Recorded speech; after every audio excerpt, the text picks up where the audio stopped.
Welcome to History Doc. I'm Luna. If you like our videos, please subscribe to our YouTube channel.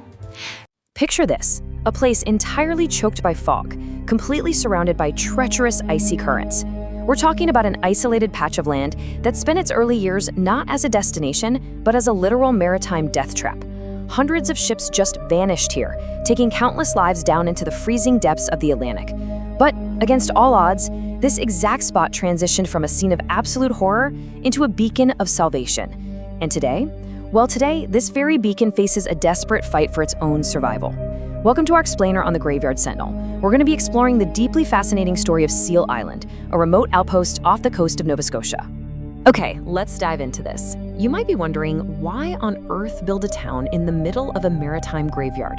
Well, the waters surrounding southwest Nova Scotia were historically recognized as some of the absolute deadliest seas in the entire world. Honestly, they were a nightmare. Vessels rounding the tip of the province frequently hit these heavy, disorienting fog banks and completely hidden rocky ledges.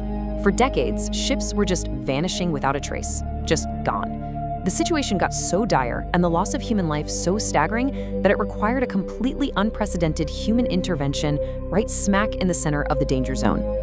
To really wrap our heads around the hazard, we have to talk about the extreme isolation here. Seal Island sits 18 miles from the mainland. 18 miles.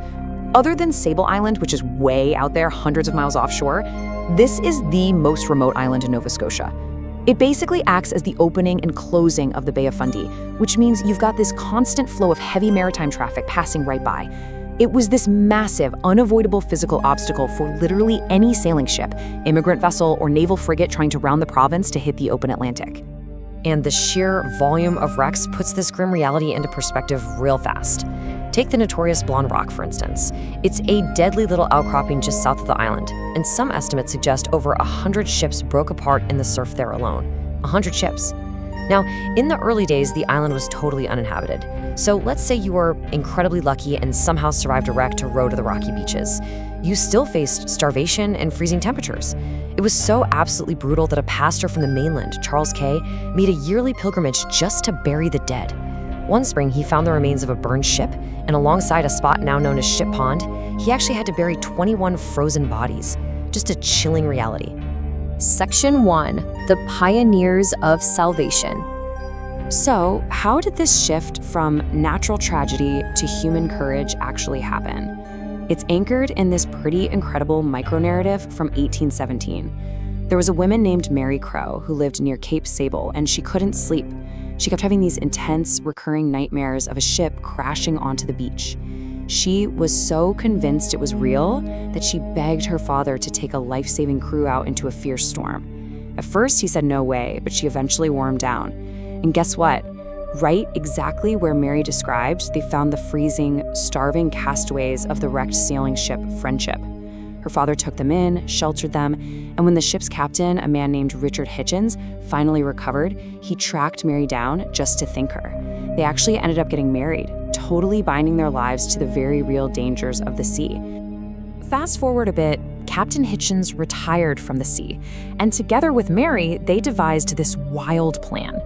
They actually decided to move directly into the hazard zone, Seal Island itself, to keep a continuous year-round watch. They talked Mary's brother Edmund Kroll and his wife into joining them. The Hitchenses set up their home on the east side, while the Krolls built a homestead on the northern half. This way they could monitor completely different shores. And the results were immediate. Shortly after they arrived, a ship called the Vivid wrecked. The survivors, completely freezing and soaked, somehow made it ashore, saw the lights of the Kroll home shining in the dark, knocked on the door, and every single one of them survived. What a total game changer. Part 2. Rise of the Sentinel. As word spread like wildfire that lives could actually be saved out there, Mary and Richard knew they had to fix the root problem. They needed to prevent the wrecks from happening in the first place. So they made a bold move. They invited the governor of Nova Scotia, Sir James Kemp, out for a personal, graphic tour of the wrecks. Kemp got a very hospitable welcome for sure, but they also made sure to tell him every single horror story about those rocky ledges. And, well, it worked. The $500 in funding he secured, which was matched by New Brunswick, led to a monumental construction effort in 1831. Picture them dragging massive building materials from the mainland using horses. they built a tower standing 65 feet high.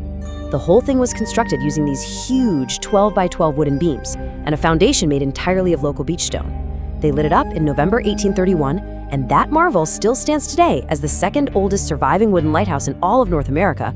Absolutely incredible. And this brilliantly illustrates how the station had to constantly evolve to fight its biggest enemy, heavy fog. They started out with just a simple fixed light in 1831, but quickly realized they needed more, adding a fog bell just a year later. By the 1860s, mariners were complaining about a weak beam, so they upgraded to a rotating lamp. Now, think about this. That required the keeper to physically haul 10 gallons of kerosene up the tower every single day and wind up a 100-pound counterweight every 2 hours. Talk about a workout. Finally, in 1902, they installed an elegant Parisian second-order Fresnel lens. It was basically this gorgeous cathedral of glass prisms that efficiently squeezed a single lamp into a brilliant seaward-aimed beam. And the absolute value of all this effort, all that heavy lifting, it was definitively proven in 1843. A totally modern Cunard steamship, the Columbia, which was carrying paying passengers, smashed hard against one of Seal Island's ledges. But this time, the life-saving station was ready to go. Every single man, woman, and child was safely brought ashore.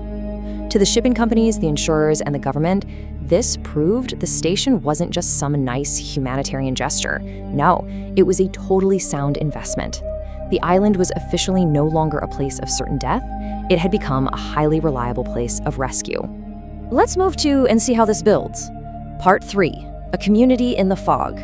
Because that lighthouse became such a reliable fixture, families actually stayed. What had been a completely desolate graveyard slowly transformed into a lively, multi-generational community nestled right there in the fog. To really get a feel for the human side of this place, there's this charming anecdote from a woman named Vera McAdams. She was 90 years old when interviewed for our source material, and she fondly remembered her childhood on Seal Island as literally the best time of her life. She used to have this little play camp, and the local women were so incredibly generous that they gave her real, beautiful dishes and pans to play with. When her mother saw them, she was totally amazed at how nice they were. So young Vera playfully tells her mother, "I'm gonna trade you," swapping her fancy island dishes for her mom's old pans. It just perfectly captures the warmth of the people living out there. Daily life there was just full of these fascinating little quirks. Kids attended a one-room schoolhouse where a single teacher taught literally every grade. They also had a very specific Department of Transport telephone system, where 1 ring meant the beacon, 2 meant the keeper, and 3 meant the assistant. You've got a local woman, affectionately known as Miss Winnie, who would just make a fire out in the open while shearing the freely roaming sheep. And perhaps my absolute favorite detail, the assistant keeper actually bought a surplus World War II armored Bren gun carrier, tracks and all, and used it as the island's farm tractor to haul supplies up from the slipway. You really can't make this stuff up. But, we always have to remember the contrast. This warm, quirky community was constantly coexisting with the inescapable danger of the ocean right at their doorstep. In the winter of 1861, a young girl named Caroline ran down to the rocky beach to see what a commotion was about. The sailing brig Triumphs had wrecked on Blonde Rock. There were 0 survivors, but 3 naked women had washed ashore. They were buried just inland beneath 3 simple wooden crosses. And that young girl, Caroline, took it upon herself to make tombstones and plant daffodils on their graves. And incredibly, those flowers still bloom there today.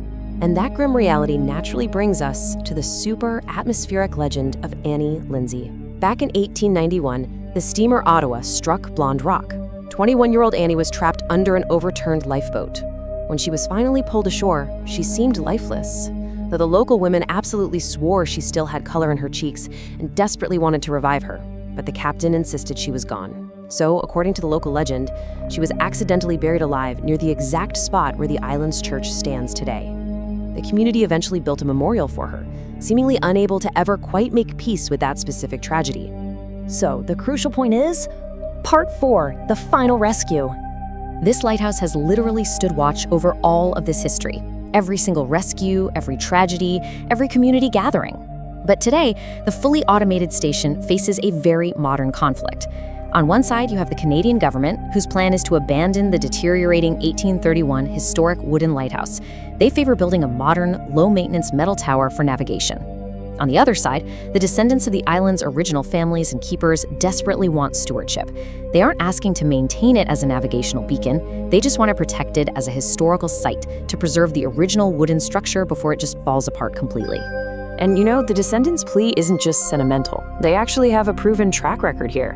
When the island historic church was decaying, they rallied together, raised money through community suppers, and completely restored the roof and interior.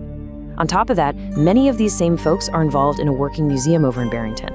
They've got an immaculate, fully functioning replica of the Seal Island Lighthouse, staffed year-round. It even successfully houses and maintains the original, stunning 1902 Fresnel lens. For them, this proves beyond a doubt that they can handle the stewardship of the real tower. For these fifth-generation descendants, the emotional connection runs so deep. Some of them even bear tattoos honoring family members who were lost to the sea or grandparents who served as lightkeepers. To them, the lighthouse holds absolutely zero monetary value.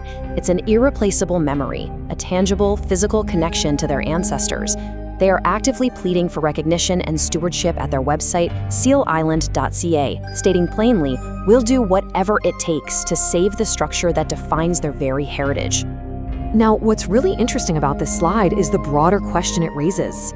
The Seal Island Lighthouse has outlasted the ships it guided, the keepers who tended it, and the incredibly vibrant community that once surrounded it.